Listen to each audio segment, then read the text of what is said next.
റോഡപകടങ്ങൾ കുറയ്ക്കാൻ ഗതാഗത വകുപ്പിന്റെ അടിയന്തര നടപടി. സ്വകാര്യ ബസ്സിടിച്ച് ജീവൻ നഷ്ടമായാൽ 6 മാസത്തേക്ക് പെർമിറ്റ് റദ്ദാക്കും.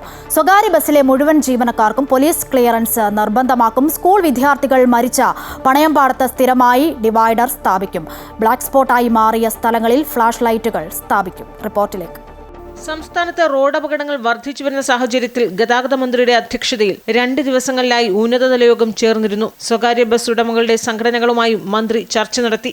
അപകടങ്ങൾ കുറയ്ക്കാൻ അടിയന്തര നടപടിയാണ് ഗതാഗത വകുപ്പ് സ്വീകരിക്കുന്നത്. സ്വകാര്യ ബസ്സിടിച്ച് മരണമുണ്ടായാൽ 6 മാസത്തേക്ക് പെർമിറ്റ് റദ്ദു ചെയ്യും. ഗുരുതര പരിക്കാണെങ്കിൽ 3 മാസത്തേക്കും പെർമിറ്റ് ഉണ്ടാകില്ല.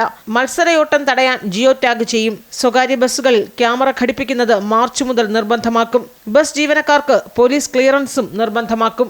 സമയം തെറ്റിയോടുന്ന ബസ്സുകൾക്ക് പിഴ ഈടാക്കും.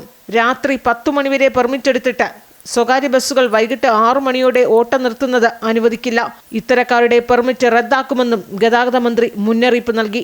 സ്വകാര്യ ബസ്സുകൾ ഇനി ആളുകളെ ഇടിച്ചു കൊന്നാൽ 6 മാസത്തേക്ക് പെർമിറ്റ് സസ്പെൻഡ് ചെയ്യും.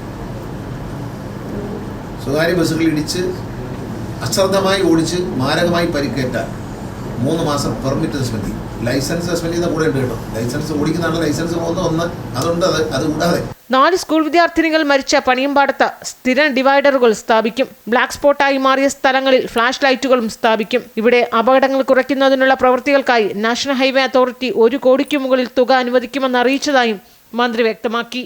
അമൃത ന്യൂസ്, തിരുവനന്തപുരം.